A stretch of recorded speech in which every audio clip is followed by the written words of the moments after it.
Bonjour et bienvenue à toutes et à tous. Je suis très contente de vous rejoindre et de pouvoir vous présenter les outils numériques de nouvelle génération. Donc, alors, avant qu'on commence, juste pour vous dire, j'ai vraiment essayé de faire quelque chose qui puisse être pratique et que vous allez pouvoir utiliser donc, effectivement dans un dispositif de classe à distance. Mais vous allez voir que c'est aussi des choses que vous allez pouvoir utiliser aussi en classe présentielle, par exemple avec un tableau blanc interactif.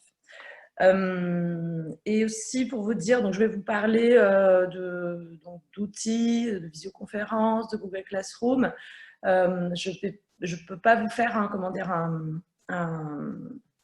un état des lieux général et un descriptif de toutes les fonctionnalités, mais on vous enverra dans le chat des...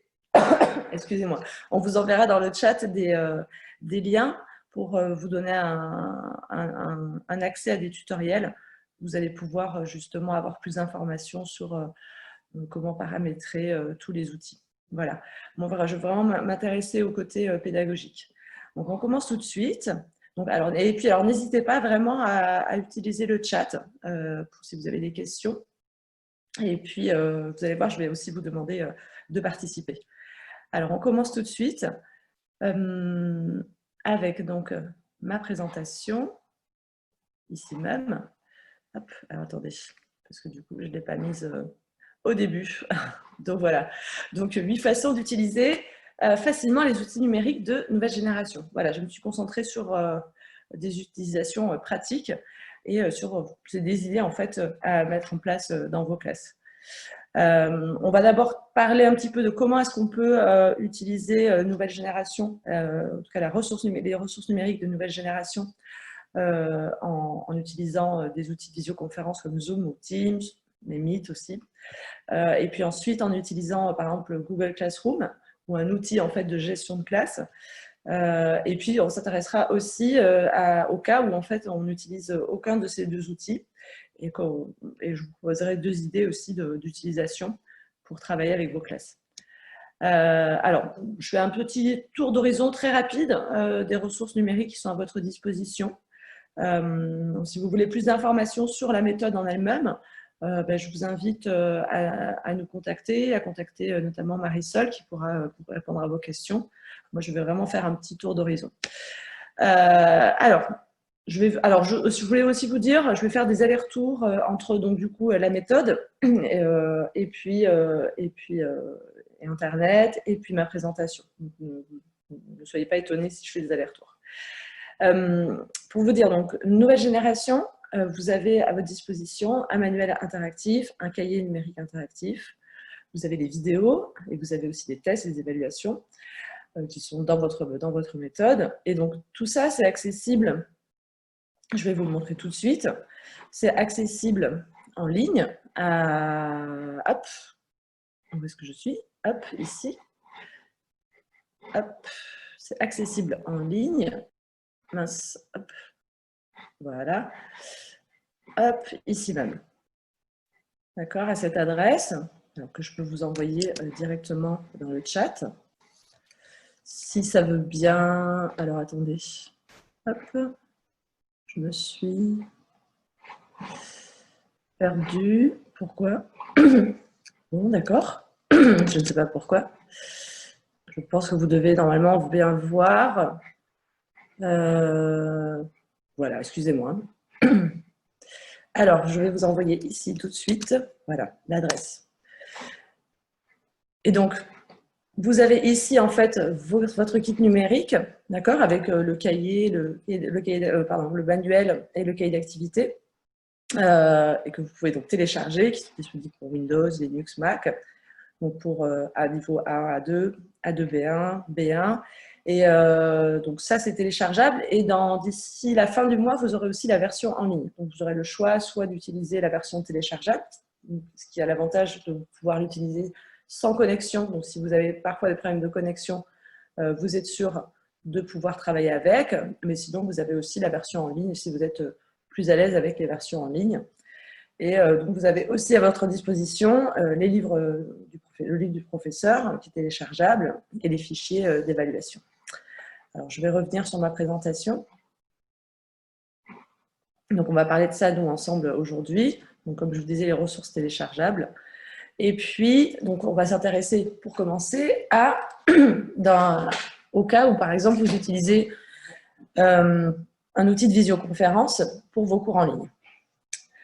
Donc là, je me suis intéressée à Zoom et Teams parce que c'est surtout ça qui est beaucoup utilisé, je sais, par les enseignants, mais ça fonctionne aussi avec d'autres outils de visioconférence. Et dans ces outils de visioconférence, vous allez avoir souvent les mêmes fonctionnalités, qui vont être le chat, le partage d'écran, la création de groupes ou d'équipes, et aussi les émoticônes ou les réactions. Donc, on va s'intéresser à ça et on va essayer de voir comment est-ce qu'on peut les utiliser pour créer, par exemple, de l'interaction dans la classe.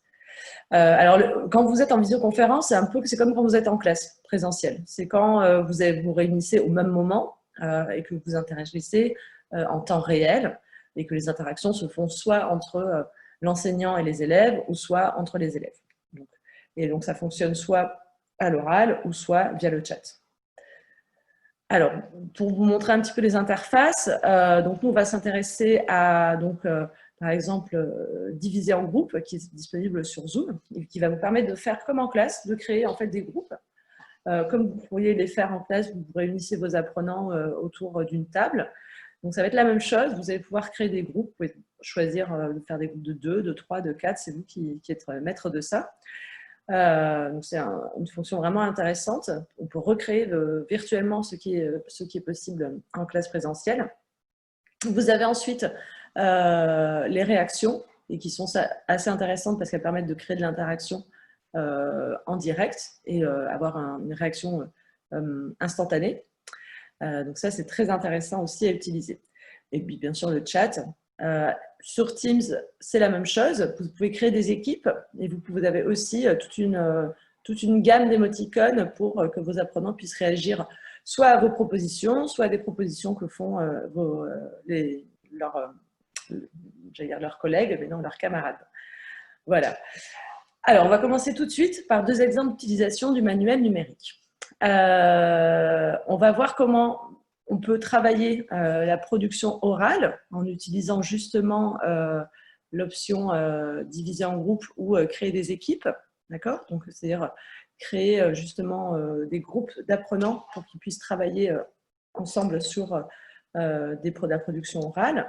Et puis, on va voir en deuxième temps comment utiliser les outils, notamment de chat, pour faire travailler les structures grammaticales. Alors, pour ça, je vais donc repasser je vais vous montrer tout de suite le manuel numérique. Comme ça vous donnera vraiment une idée de ce que c'est. Donc voilà, alors le manuel numérique, je vais revenir à l'accueil, ce sera plus simple. Le manuel numérique se présente de cette manière, donc par unité, donc vous voyez, c'est très facile à utiliser. Vous avez ici un accès au cahier d'activité, aux ateliers vidéo et enfin aux tests. Donc nous, on va s'intéresser pour le moment donc au travail. On va aller sur une activité, au travail justement de la production orale avec vos apprenants. Donc je rentre très facilement dans mon unité et je peux circuler ici grâce aux flèches. Vous avez ici les petites flèches aussi, ici vous pouvez directement inscrire le numéro de la page qui vous intéresse. Par exemple ici, je vais mettre 43. Voilà. Et je vois ici que j'ai une activité. Alors, une activité donc, qui est indiquée, parce que dans la méthode, en général, vous allez avoir indiqué si l'activité est une activité à faire en groupe. Donc ici, c'est une activité à faire en binôme.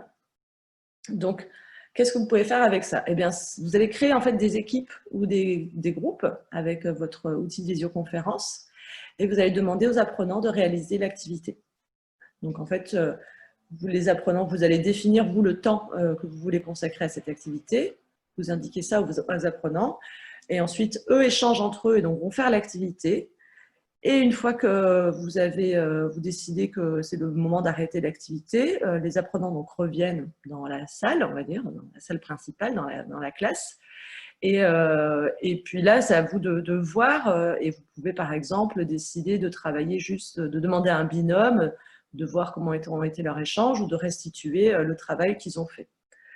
Donc ça, c'est une première façon de travailler la production orale et de rester sur des dispositifs que vous connaissez, puisque c'est des dispositifs que vous mettez en place aussi dans vos classes présentielles. C'est-à-dire créer des groupes et faire une activité en petits groupes avec vos apprenants. Donc c'est la même chose et vous avez des outils de visioconférence qui vous permettent ça. Donc là, ce qui est intéressant aussi, c'est que du coup, vous pouvez partager l'écran avec vos apprenants et donc ils ont la consigne aussi sous les yeux. Donc ça, c'est une façon de travailler. Vous pouvez aussi, pour travailler la production orale, vous avez aussi l'option de travailler, de demander à vos apprenants de travailler la production orale en individuel. Alors, je vais vous enseigner. Par exemple, vous avez ici une activité donc, où ils vont d'abord faire lire la présentation. Donc ça, c'est intéressant aussi parce que vous pouvez donc partager l'écran directement. Donc, vos apprenants vont se concentrer sur, vont tous regarder l'écran et se concentrer sur la présentation. Et ensuite, on leur demande de faire un travail où ils doivent prendre la place d'un des personnages et se présenter. Donc, tout ça pour retravailler les structures, bien sûr. Je suis avec la nationalité, je suis pour parler par exemple de son métier, j'ai pour parler de son âge. Donc ça, c'est vraiment une activité intéressante. Et donc, vous pouvez proposer aux apprenants de travailler. Donc pareil, vous leur donnez un petit temps pour qu'ils se préparent et qu'ils travaillent sur la présentation. Et ensuite, vous pouvez donc demander à vos apprenants de répondre et de faire cette présentation à l'oral. Alors, pour mettre bien ça en place, ce qui est toujours conseillé, c'est plutôt quand vous faites vos classes, plutôt de couper le micro de vos apprenants pour être sûr de ne pas être dérangé aussi par plein de bruits parasites. Et à ce moment-là, vous avez aussi l'option de juste activer le micro d'un apprenant. Et donc, comme vous pourriez faire en classe où vous décidez d'interroger un apprenant, c'est la même manière. Vous activez le micro de l'apprenant que vous avez décidé d'interroger et il fait sa présentation. Donc voilà, donc ça, comme ça, vous pouvez évaluer aussi individuellement les apprenants. Donc ça, c'est une façon de faire. Et alors, ce qui est aussi vraiment intéressant, c'est que vous avez directement ici à votre disposition une solution. Donc ça, c'est vraiment bien parce que ça va vous permettre après de faire un retour direct aux apprenants. Ils vont pouvoir identifier, par exemple, s'ils ont fait des erreurs. Ça leur permet d'avoir vraiment un appui visuel sur la présentation orale. Donc ça, c'est vraiment un plus qui n'est pas forcément ce qu'on peut faire dans une classe présentielle.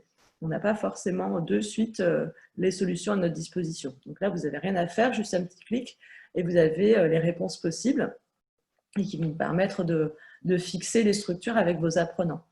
Et il y a d'autres outils qui sont assez intéressants que vous avez ici, donc vous ouvrez, et qui peuvent par exemple aussi donner lieu à un autre type d'activité que vous pourriez, en vous basant sur cette activité.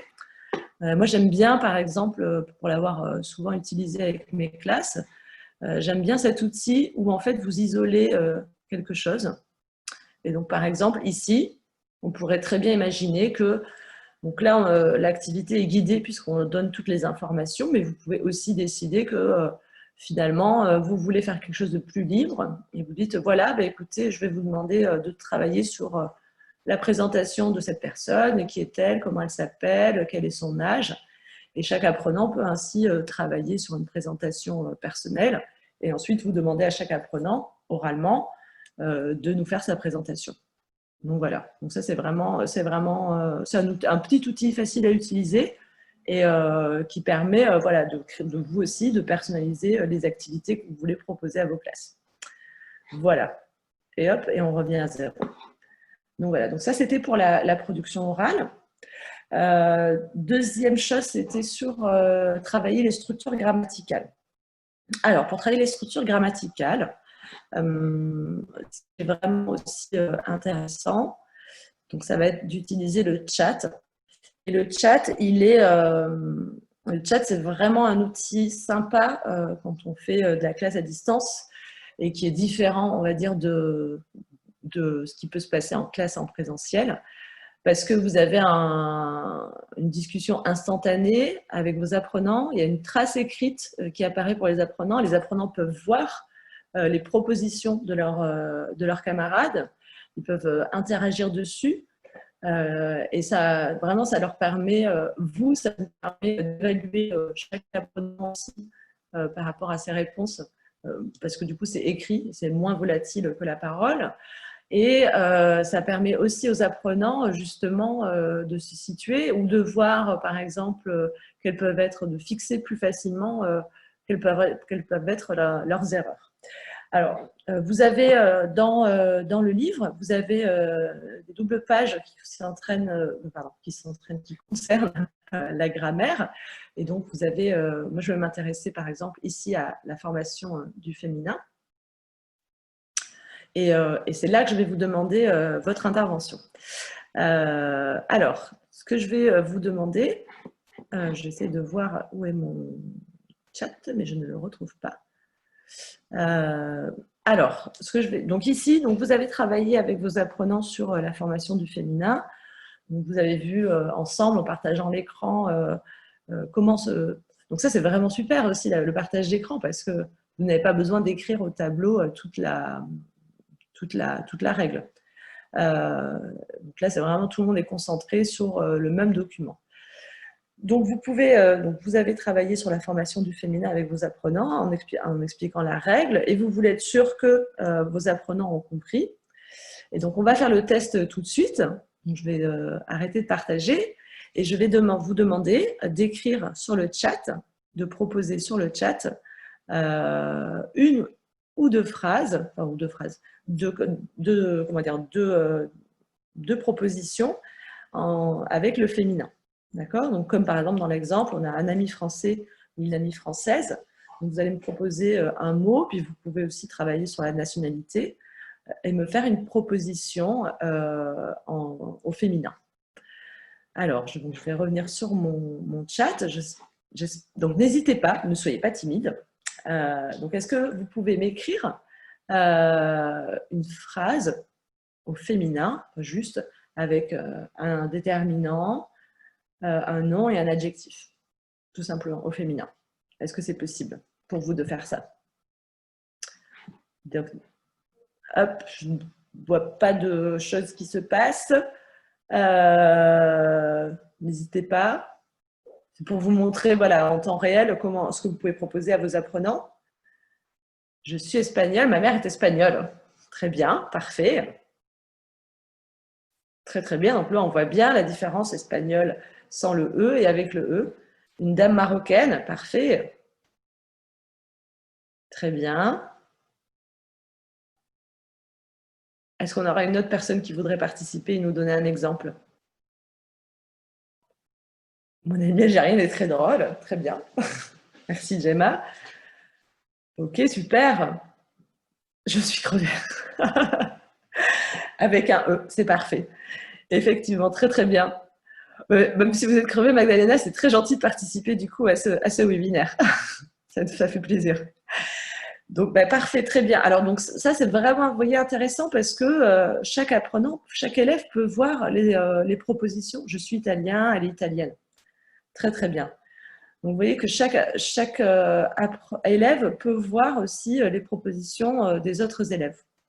Et donc, vous, ça vous permet de réagir aussi directement et vous pouvez par exemple dire « Ah, alors par exemple, j'ai vu que Magdalena a utilisé cette phrase, est-ce que tout le monde est d'accord ou est-ce que quelqu'un l'aurait écrit différemment ?» Voilà, donc c'est vraiment une façon de travailler la grammaire de manière spontanée, dans un esprit beaucoup plus communicatif. Et donc, voilà, c'est un outil intéressant. Vous voyez, c'est vraiment… je ne vois que le premier message. Sylvia, bon, écoute, c'est pas très grave, mais voilà, il y a eu des propositions qui ont été très correctes, donc bravo à vous. Donc voilà, donc ça c'est une façon. Donc c'est vous proposez à vos apprenants qu'une fois avoir travaillé sur une règle de grammaire, d'une structure linguistique, qu'ils vous proposent une phrase pour vérifier que ça ait bien été compris. Autre manière de faire, donc je vais revenir sur mon e-book. Autre façon de faire, je vais fermer ça et je vais fermer ici.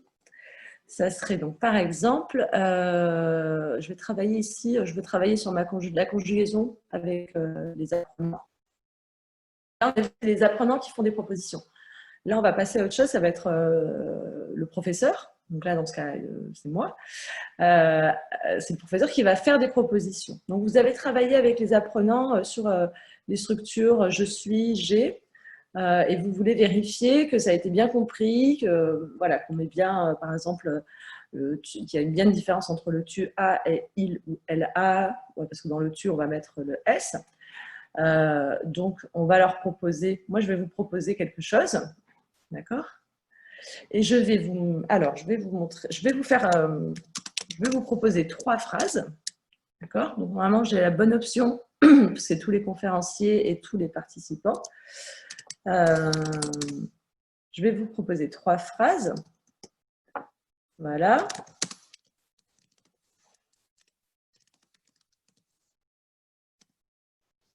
Et je vais vous demander de me dire quelle est la phrase correcte parmi les phrases que je viens de proposer. Bon, je pense que normalement, tout le monde voit les phrases que j'ai proposées. Donc voilà, donc ça c'est une autre façon de travailler rapidement avec les apprenants sur de la structure grammaticale ou de la conjugaison et qui est vraiment interactive. Donc, j'ai proposé 3 phrases.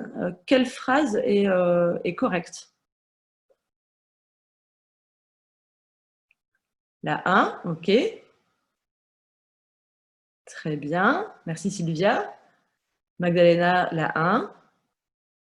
Ok, la 1, bah, j'ai l'impression que c'est la 1 qui est bonne. Alors, est-ce que quelqu'un peut me dire pourquoi est-ce que c'est la 1 et pas les autres? Il a 15 ans. Pourquoi est-ce que, par exemple, la phrase 3, il a avec un S n'est pas correcte?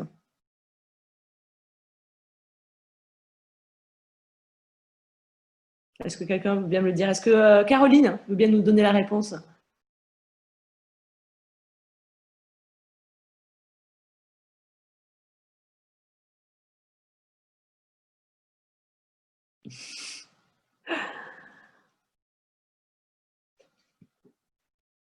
Ok. Bon, mais verbe avoir conjugué à la troisième personne du singulier. Ok, très bien, merci Caroline, super, bravo. Donc vous voyez, alors bon, c'est pour vous dire aussi que là, on est en mode webinaire avec Zoom, donc on n'a pas forcément super avec les petites réactions, avec les petits pouces. Donc Magdalena, on doit utiliser verbe avoir et la troisième personne singulier. Ah, ok. Donc vous voyez, ça permet vraiment de systématiser le travail linguistique. Donc là, comme je disais, hein, on est en mode webinaire Zoom, donc je n'ai pas toutes les mêmes fonctionnalités que je peux avoir quand je donne un cours, qui est plutôt en mode réunion. Voilà. Mais si vous êtes en classe, vous pouvez aussi proposer à vos apprenants qui vous expliquent pourquoi en leur activant le micro et qui vous expliquent à l'oral. Mais vraiment, ça permet... voilà, et c'est vraiment intéressant parce que vous voyez, donc là, la plupart des participants répondent 1. Donc si par exemple, moi j'étais élève et je me disais, ah, ben, j'aurais pensé que c'était la réponse 2, pourquoi est-ce que tout le monde dit 1? Alors du coup, vous voyez, ça engage toute une réflexion. Et effectivement, vous proposez aux apprenants, eux, de donner l'explication. Donc, vous êtes sûr qu'ils ont répondu juste, mais qu'en plus, ils ont répondu juste parce qu'ils ne savaient pas, parce qu'ils n'ont pas mis ça au hasard. Donc voilà, donc bravo à tous, merci pour votre participation. Donc ça, c'était des exemples d'utilisation du manuel numérique. Et je vais revenir sur ma présentation. Donc, vous voyez, c'est vraiment des outils très simples à utiliser et qui permettent vraiment de créer des interactions en classe de manière rapide et de manière assez ludique au final. Maintenant, on va s'intéresser au cahier numérique. D'accord? Alors, le cahier numérique, on va surtout voir... on va avoir deux idées avec le cahier numérique. D'abord, réaliser un exercice autocorrectif et en utilisant l'option « Lever la main ». Alors, je ne suis pas sûre que vous l'avez en mode webinaire, mais ça existe en mode réunion. Mais voilà, c'est pour vous dire que c'est des fonctionnalités qui existent sur les chats, enfin sur les outils de visioconférence. Et ensuite, on va voir comment, par exemple, travailler la compréhension orale. Et dans ce cas-là, en utilisant plutôt les petits outils, par exemple, du pouce levé ou pas levé, ou des émoticônes. D'accord? Donc ça va être aussi une autre chose, d'autres petits outils qu'on peut utiliser pour travailler un aspect de la compréhension orale. Donc, même chose, hein, je vais revenir sur... pardon. Je vais revenir sur mon e-book. Voilà, vous voyez, hein, c'est facile, on revient facilement sur notre livre. Et alors, comme je vous disais tout à l'heure, pour aller dans le cahier d'activité, vous avez soit l'option de cliquer directement sur cahier d'activité, ou vous avez ici, donc ça c'est vraiment pratique, vous pouvez aller directement dans la partie du cahier d'activité qui correspond à ce que vous voulez travailler au niveau de la structure grammaticale, au niveau de la conjugaison. Alors, nous, on va s'intéresser à une activité 14, c'est bien celle-ci. Voilà. Alors, donc ici, on va voir un petit peu quel est l'intérêt justement d'utiliser un exercice interactif en classe. Donc, ça fonctionne pour la classe à distance, mais si vous utilisez par exemple des tableaux blancs interactifs ou des vidéoprojecteurs en classe, c'est aussi vraiment quelque chose de sympa à faire. Je vais vous expliquer pourquoi. Donc là, on a une activité où les apprenants vont devoir choisir entre deux propositions. D'accord ? Donc, une première façon de faire, ça va être de faire l'activité en temps réel et demander aux apprenants, en demandant à un apprenant en particulier de donner la réponse pour la première proposition. Deuxième proposition, demander à un autre élève de donner sa proposition. Donc, comme ça, on peut le faire en classe, et donc vous les indiquez.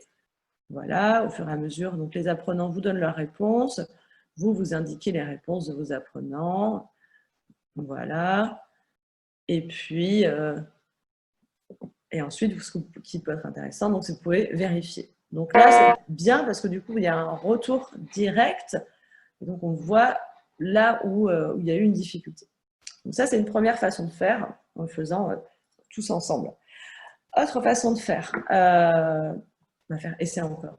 Essai encore, donc l'apprenant, lui, on peut encore revenir dessus, ou sinon, on peut tout juste recharger et revenir au tout début. Alors, une autre façon de faire, donc si par exemple vos apprenants, vous faites la classe à distance, ça marche aussi si vous êtes en présentiel.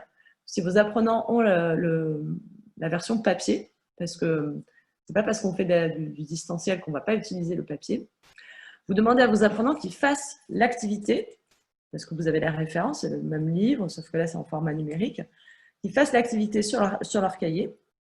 Vous leur laissez le temps nécessaire, ils font l'activité, et ensuite vous leur demandez, donc vous pouvez donc soit leur demander une réponse, ou soit tout simplement dire voilà, bah, écoutez, est-ce que tout le monde a fini l'activité, l'exercice, et donc ensuite vous faites tout simplement affichage des solutions.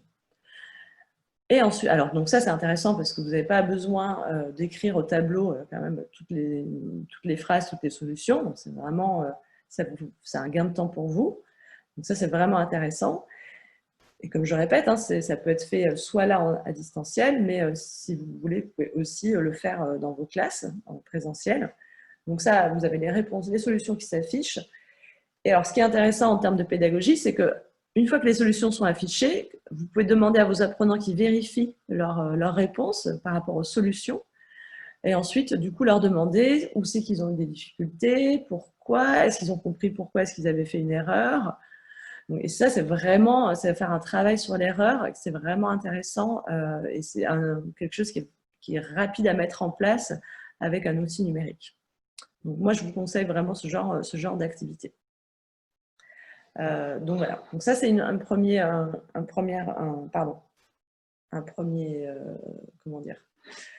première proposition, excusez-moi. Deuxième proposition, on va aller...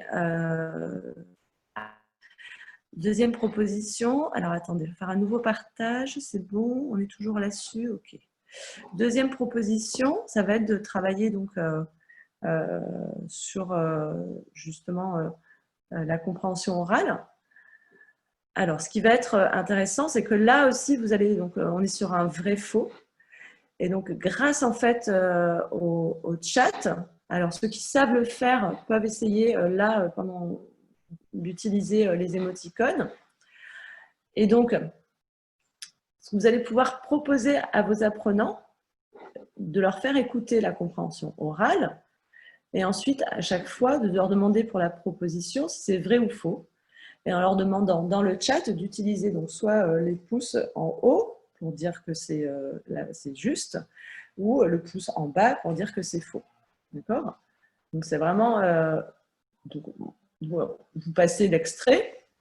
Je m'appelle Thomas, j'ai 14 ans et j'habite à Vienne avec mes parents et mes 2 sœurs. Revenir en arrière, bien sûr. Ah, j'ai 14 ans et là, vous pouvez donc demander aux apprenants qu'ils interviennent dans le chat en mettant juste, en faisant une réaction. Et donc, vous faites ça pour toute l'activité. Et ensuite, même chose, vous proposez les solutions.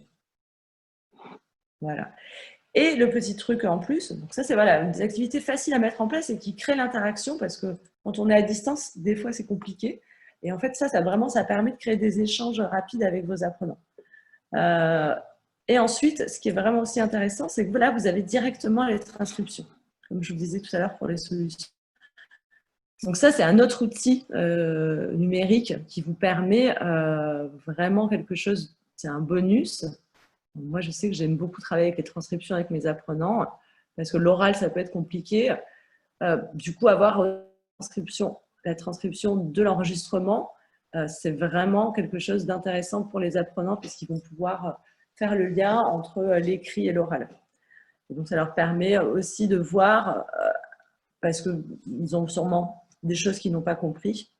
Et donc, ils vont pouvoir identifier visuellement quelles sont les choses qu'ils n'ont pas compris. Donc, ça, c'est vraiment un super outil aussi à utiliser avec ces apprenants. Donc, voilà. Alors, je ne sais pas si ça a été OK pour tout le monde, si vous avez compris. Je vais revenir sur ma présentation. Voilà. Mais vraiment, donc vous voyez, hein, vous avez ces petits pouces. Voilà, vous pouvez choisir aussi d'autres émoticônes, c'est à vous de personnaliser suivant votre classe. Vous pouvez leur demander ça peut être aussi le yes ou le no, qui sont aussi d'autres façons de travailler. Voilà. Donc, on va maintenant passer à la partie où vous allez voir comment utiliser Google Classroom. Alors, Google Classroom, c'est un outil qui va être vraiment intéressant et que moi, je trouve, quand on fait de la distance, et même quand on fait de la classe présentielle, je trouve que c'est vraiment un outil à utiliser parce que ça permet de créer du lien entre justement deux moments de classe. C'est vrai qu'en général, dans les langues, c'est compliqué et les apprenants, au final, n'ont pas assez de temps d'exposition à la langue. Et souvent, oui, alors ils vont oublier, par exemple, qu'il y avait cette activité-là à faire, ils vont oublier le travail à préparer. Donc, avoir un outil qui permet de garder le lien avec les apprenants, je trouve que c'est quelque chose qui est intéressant, non seulement pour les élèves, mais aussi pour vous comme professeur. Alors, ces moments-là où en fait, vous n'êtes pas dans la classe, ça s'appelle le temps asynchrone, c'est sans la présence du professeur. Donc en tout cas, c'est une présence virtuelle, ce n'est pas une présence réelle et immédiate, surtout de l'enseignant. Et donc, là, vous allez pouvoir en profiter pour travailler, par exemple, proposer des ressources supplémentaires à vos apprenants ou des ressources qui viennent de la méthode. Vous allez pouvoir utiliser les outils d'interaction, que ce soit du chat, mais ça peut être aussi, vous verrez avec Google Classroom, le mur, où les apprenants peuvent répondre directement. Et puis, moi, je conseille aussi de travailler les productions écrites avec les apprenants sur Google Classroom parce que souvent, travailler la production écrite, notamment, par exemple, des tâches, ça demande du temps, c'est vraiment chronophage. On n'a pas forcément le temps, comme enseignant, de travailler en profondeur les tâches. Et ça prend beaucoup de temps sur un temps de classe où on a envie que les apprenants produisent oralement. Donc, du coup, utiliser Google Classroom, ça va être un bon moyen pour proposer justement ces tâches, des rédactions plus longues et que les apprenants puissent avoir le temps justement de travailler sur leur écrit sans être dans un stress de l'immédiat, parce que l'écrit, ça demande quand même, ça nécessite du temps. Et puis, genre, je disais, c'est intéressant pour vous, enseignants, parce que ça vous permet d'organiser aussi votre travail, vos séances. Vous pouvez, on va vous montrer, vous pouvez programmer à l'avance, vous pouvez définir une date, une heure. Donc, vraiment, ça vous permet de vous organiser. Je trouve que c'est vraiment intéressant pour ça. Et ça vous permet, donc il y a tout un système aussi d'évaluation, et donc ça vous permet de suivre le progrès de vos apprenants, ça vous permet de voir quels sont les apprenants, par exemple, qui ont été investis dans leur travail, qui ont fait tout leur travail. Voilà, et puis ça vous permet de garder un contact, comme je le disais, avec vos apprenants en dehors de vos heures de cours. Alors, ça se présente comme ça. Je vais vous montrer sur le Classroom que j'ai créé. Donc, ça se présente comme ça. Donc, il y a un mur, un peu comme par exemple sur Facebook. Et donc, vous partagez les choses avec vos apprenants. Et ensuite, eux peuvent réagir directement. Voilà, vous créez votre classe, il y a un code de classe, les apprenants le rejoignent. Après, vous pouvez personnaliser à votre guise votre classe. Alors, 2 exemples d'utilisation avec les outils numériques de nouvelle génération. Par exemple, réaliser les activités de recherche ou de mise en route. Alors, c'est un peu faire le système de la classe inversée. Je ne sais pas si certains sont familiers de ça. Mais c'est proposer en fait des activités à faire en amont de la classe, en amont d'une séance. Par exemple, une activité de mise en route ou de recherche, et qui va vous permettre de dégager du temps sur le temps de classe, où vous allez pouvoir du coup rentrer plus rapidement, on va dire, dans le vif du sujet ou dans la production. Donc ça, pour ça, c'est un outil super. Et donc, par exemple, en me proposant des questions, je vais vous montrer. Et comme je disais aussi, pour tout ce qui est évaluation, ça peut être la tâche finale, ça peut être aussi l'évaluation, ça peut être une préparation au DELF, parce que vous pouvez donc assigner des points aussi. Donc ça, c'est vraiment un outil intéressant. Alors, je vais vous le montrer directement sur Google Classroom. Ça sera beaucoup plus simple pour vous de voir ça. Alors, mon Google Classroom est ici. Vous voyez, donc j'ai créé la classe. Voilà. Et par exemple, donc, on a ici une activité. Hop. Donc ici, j'ai les instructions que moi, j'ai faites. Alors, donc il y a plusieurs façons de faire. Hein. Vous pouvez soit réécrire les instructions qui correspondent à l'activité qui est proposée dans le manuel. Ah, pardon, excusez-moi, je me suis trompée. C'était pas, je ne voulais pas aller dans la tâche finale. Je voulais aller dans la question pour vous montrer. Donc, ça, c'est une activité plus de mise en route. Alors, ça correspond en fait à l'activité qui est ici dans le e-book. Qui est, alors je vais revenir dans mon livre, ici, donc vous avez cette activité ici, donc, vous connaissez les personnages célèbres français, donc moi je me suis dit ça c'est une activité intéressante à proposer, c'est la mise en route, c'est aussi un peu de recherche, mais c'est surtout de la mise en route, donc je me suis dit ça c'est intéressant à proposer aux apprenants, parce qu'en plus ils vont pouvoir faire leurs propositions et les autres vont pouvoir voir leurs propositions. Du coup, je vais revenir sur mon Classroom, enfin, sur ma classe. Donc, j'ai repris les instructions, alors je les ai personnalisées, donc c'est ça l'intérêt aussi. Vous pouvez donc personnaliser, donc proposer au moins le nom d'un personnage, donner son nom et dire qui il est, d'accord. Et là, je leur demande en plus, par exemple, d'ajouter une photo du personnage, parce qu'on imagine qu'effectivement, ils sont chez eux, ils ont aussi un accès à Internet, et puis ils peuvent aller chercher une photo et la poster. Voilà. Donc ça, c'est vraiment, donc ça permet voilà, de faire un travail de qualité avec vos apprenants. C'est quelque chose que vous auriez, qui serait plus compliqué à mettre en place en présentiel. Il faudrait le prévoir pour dire aux apprenants, alors la prochaine fois on va faire ça, il faut, n'oubliez pas d'apporter une photo. Donc là, ils peuvent le faire et le poster ensuite. Donc logistiquement, ça peut être plus simple pour vous. Donc ça, voilà, ça c'est la partie, par exemple, pour une mise en route. Donc ça fonctionne bien. Et ensuite, vous avez, par exemple, donc, la tâche finale. Alors, la tâche finale, par exemple, ici, j'ai choisi celle de l'unité 2. Alors, comme je disais, donc, soit vous reprenez toutes les instructions et vous les personnalisez, ou bien, tout simplement, vous faites une capture d'écran que vous ajoutez, donc, comme c'est le cas ici, et avec donc la capture d'écran qui va correspondre aux instructions qui sont dans le manuel. Et donc, ils ont les instructions qui sont ici. Après, en général, ils vont de toute manière avoir leur manuel. Donc, vous pouvez aussi leur dire tout simplement reportez-vous à la page 45 et réalisez la tâche finale. Voilà. Moi, j'aime bien mettre en plus la capture d'écran parce que moi, ça leur fait juste. Ils se concentrent sur un truc. Ils n'ont pas besoin d'aller chercher leur livre et tout ça. C'est moins, ça distrait moins. Et donc, même chose, ils vont ensuite pouvoir proposer leur... donc là, ils peuvent vous mettre des commentaires, c'est-à-dire que s'ils n'ont pas compris quelque chose, ils peuvent vous écrire et vous pouvez leur répondre ou leurs camarades peuvent leur répondre. Donc ça, c'est vraiment intéressant parce que vous n'êtes pas non plus, vous, obligé d'être tout le temps derrière Google Classroom. Vous pouvez encourager aussi, justement, les interactions entre vos apprenants et la collaboration, qui peuvent se répondre. Et puis ensuite, vous allez avoir donc le suivi. Donc, vous allez pouvoir, donc, la personne ne m'a rien rendu. Vous allez pouvoir voir ce que les apprenants vous ont rendu. Et puis ensuite, vous avez ici, donc, comme je vous disais, l'option. Donc ici, vous n'avez personne, mais vous avez l'option donc de voir qui sont vos apprenants et de voir l'évolution en fait des apprenants, c'est-à-dire de voir les résultats qu'ils ont eus par rapport soit aux questions que vous avez posées. Donc, voilà, c'est vraiment intéressant. Vous pouvez faire des quiz. Donc ça permet de faire plein de choses et de garder contact avec vos apprenants malgré la distance. Et je trouve ça plutôt intéressant. Voilà. Je vais revenir sur ma présentation. Voilà. Et on va s'intéresser à la dernière partie. Cette fois-ci, c'est plus pour dans le cas où je n'ai pas d'outil de visioconférence, Google Classroom, je n'utilise pas parce que j'ai peu de moyens numériques au final, ce qui peut arriver.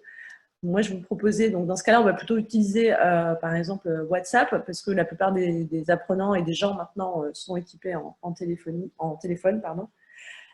Et donc, faire installer WhatsApp et par exemple créer des groupes WhatsApp pour vos classes. Ça, c'est un bon moyen de garder contact avec vos apprenants et de travailler sur, pareil, des échanges instantanés et de travailler sur la coopération, la collaboration entre vos apprenants. Après, vous avez aussi les mails. Donc, là, ça aussi, ça fonctionne. Donc, WhatsApp et mail, ça reste aussi deux outils que vous pouvez utiliser si vous n'avez pas d'outils de visioconférence ou d'outils de gestion de classe. Et donc, par exemple, vous pouvez... alors, vous allez pouvoir travailler la production écrite. Donc ça, c'est une activité du livre, d'accord, activité 15, page 33, où on demande aux apprenants ce qu'ils ont dans leur sac à main ou dans leur sac à dos. Moi, j'ai repris la consigne et j'ai envoyé ça. Et donc ensuite, les apprenants répondent. Donc, ils peuvent ensuite proposer, par exemple, de mettre aussi une photo. Et alors, ce qui est intéressant, donc, c'est de travailler la production écrite, mais alors la production écrite d'un format court. Vous n'allez pas leur demander de faire une rédaction parce que ce n'est pas du tout l'intérêt. Et puis, WhatsApp, ça s'utilise pour justement communiquer de manière assez rapide, donc pas pour faire une réflexion littéraire. Donc, il faut rester en fait sur l'usage en fait de l'outil. Voilà. Plutôt, donc, l'idée, c'est vraiment aussi de rester dans un but de communication. Et alors, des activités comme ça, elles sont intéressantes parce qu'elles permettent, d'augmenter l'interaction entre les apprenants et puis entre vous et les apprenants.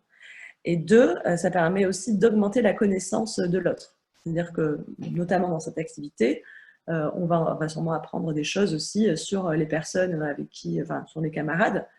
Alors, c'est d'autant plus important quand on travaille à distance, parce que si on n'a pas l'occasion de voir ses camarades de classe, d'avoir des interactions comme ça permet justement de mieux connaître, de mieux savoir avec qui vous vous retrouvez toutes les semaines dans la classe. Donc, vous voyez, donc ça, c'est voilà, une petite activité. Et alors c'est comme le principe du chat, c'est-à-dire que vous avez l'intérêt, c'est que vous pouvez donc faire un retour rapide à vos apprenants par rapport à leur production. Les autres peuvent aussi interagir en disant ah, mais il me semble que j'ai vu qu'on ne disait pas, je ne sais pas, du parfum, mais la parfum. Voilà, c'est un exemple. Donc, c'est comme le principe du chat, c'est-à-dire qu'il y a vraiment un retour rapide et vous pouvez donc, à partir de là aussi, travailler bien sûr sur des structures linguistiques. Et voilà, les élèves voient ce que les autres proposent et ça, c'est quelque chose qu'on ne peut pas retrouver dans une classe présentielle. Et que je trouve qu'il y a vraiment un intérêt voir ce que les autres peuvent proposer et se positionner par rapport au reste de la classe, au reste de ses camarades. C'est toujours, ça permet de faire une auto-évaluation pour les apprenants et c'est vraiment pas négligeable. Et enfin, une autre chose qui est vraiment, je trouve, on n'y pense pas forcément, mais c'est vrai que si on travaille à distance avec ses apprenants, alors ça peut être c'est compliqué, c'est vrai que ça n'a pas été facile, mais par contre, je trouve que ça débloque beaucoup de choses parce que moi, je me suis souvent retrouvée dans des situations de classe où je me disais ah, ben, j'aimerais bien faire ça avec mes apprenants, mais ça va être compliqué parce qu'il va falloir, par exemple, apporter des objets ou alors je vais leur demander, mais ils vont oublier. Donc, il y a certaines choses que j'ai abandonné l'idée de les faire parce que c'était trop de logistique. Et en fait, le fait que les apprenants soient à distance et qu'ils soient chez eux, ça veut dire qu'ils ont tout un nouvel environnement qui est à leur disposition. Et donc, par exemple, là, on a à la page 93, on a une activité qui est sur la pâte à crêpes. Et ça va être super à faire à distance avec ses apprenants et donc que vous pouvez faire avec WhatsApp ou avec un mail, tout simplement. Donc, vous avez travaillé sur les recettes, les ingrédients. Alors, vous avez par exemple deux choses. Vous pouvez proposer à vos apprenants de leur dire faire une compréhension écrite. Donc, en fait, vous leur dites, vous devez donc lire la recette de la pâte à crêpes, d'accord, et vous devez réaliser la recette. Et donc, pour ça, vous allez devoir soit me filmer, en train de préparer la recette, vous filmer en train de préparer la recette, ou bien faire des photos qui correspondent aux actions. Donc, mettre de la farine. Donc, c'est vraiment quelque chose d'intéressant, parce que les apprenants sont chez eux, donc ils ont un accès à une cuisine, ils ont accès à tous les ustensiles. Vous n'avez pas, vous, besoin de revenir en classe avec plein d'ustensiles pour travailler. Donc, c'est vraiment sympa. Donc, ça, c'est une façon de faire. Donc, vous avez déjà vu tout ça, donc vous pouvez effectivement leur demander de réaliser la recette. Ou bien vous êtes dans une phase où on découvre la recette et vous voulez vérifier, par exemple, qu'ils ont bien compris les ingrédients. Et vous allez leur demander, donc lisez la recette de la pâte à crêpes et puis allez dans votre cuisine et faites des photos des ingrédients dont on va avoir besoin pour faire la recette de la pâte à crêpes. Donc, même chose, donc, ils vont aller faire des photos de la farine, du beurre, du sel, du lait. Voilà. Donc ça, c'est vraiment c'est vrai qu'on n'y pense pas forcément, mais travailler avec l'environnement des apprenants. Donc ça fonctionne aussi bien avec WhatsApp ou par mail, hein, parce que, comme je vous dis, ils peuvent faire des vidéos, ils peuvent faire des photos et vous les envoyer.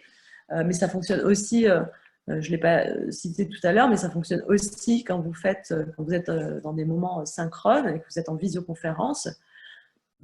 Par exemple, si toujours en travaillant avec cet exemple, vous pouvez leur dire, écoutez, allez dans votre cuisine et ramenez-moi du lait, ramenez-moi de la farine, les ingrédients nécessaires. Voilà. Ou bien, si vous pouvez même faire un cours de recettes de cuisine directement en live avec vos apprenants. C'est aussi une façon de travailler différemment avec des apprenants à distance et de donner quelque chose de physique. Voilà, donc pensez-y, hein, ça peut être des activités sur les vêtements. Qu'est-ce que les apprenants ont chez eux? Ils ont des vêtements, ils ont peut-être aussi leur animal de compagnie, ils ont des livres, ils ont leur chambre. Donc ça, c'est vraiment penser en fait qu'ils ont tout un environnement à leur disposition et qu'on peut les faire travailler avec et que ça peut rendre aussi la classe à distance beaucoup plus ludique. Voilà. Mes recommandations pour terminer. Donc, ce qui est toujours important, mais de toute manière, c'est quelque chose que ça vous le savez, et vous le faites dans vos classes en présentiel. Donc, toujours varier les modalités de travail, bien sûr, donc proposer des activités en binôme, en solo, proposer des activités en groupe. Voilà, proposer aussi, organiser votre temps en classe et hors classe. Je pense que vous avez dû vous en rendre compte pendant le confinement, mais que la classe à distance, ça demande aussi d'organisation. Et donc des outils comme Google Classroom, c'est un bon outil pour justement aider dans l'organisation de ces classes. Encourager l'autonomie et la collaboration. Vous n'êtes pas obligé de tout le temps intervenir dans les échanges avec vos apprenants, que ce soit par chat ou par WhatsApp ou avec Google Classroom. Laissez les apprenants aussi s'entraider. Et la classe à distance, je pense, permet aussi de travailler sur ça. Et puis, faites-vous confiance. N'ayez pas peur. Vous n'êtes pas des techniciens. Ce n'est pas ce qu'on vous demande. Vous savez, vous êtes des professionnels de la pédagogie et donc vous savez faire ça. Là, c'est juste, voilà, utiliser des outils. Allez-y petit à petit. Faites des choses. Faites avec les choses. Faites du mieux que vous pouvez. Faites avec les choses que vous savez faire. Voilà, tâtonnez comme ça de temps en temps. N'hésitez pas à demander de l'aide aussi à vos collègues. Mais de toute manière, vous avez déjà, vous, les compétences pour la classe, puisque c'est votre métier et que vous êtes bon dedans. Voilà. Et puis, pour vous dire aussi que donc on met en place un accompagnement personnalisé, un tutorat, Enora vous en dira un petit peu plus, qui va commencer très bientôt. Et vous allez pouvoir donc me contacter directement à cette adresse, contact@leclubdufeu.com.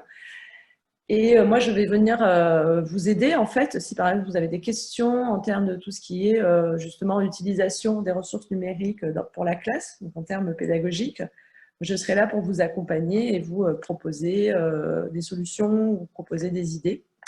Donc n'hésitez pas, je vais vous le renvoyer dans le chat, comme ça vous aurez l'adresse.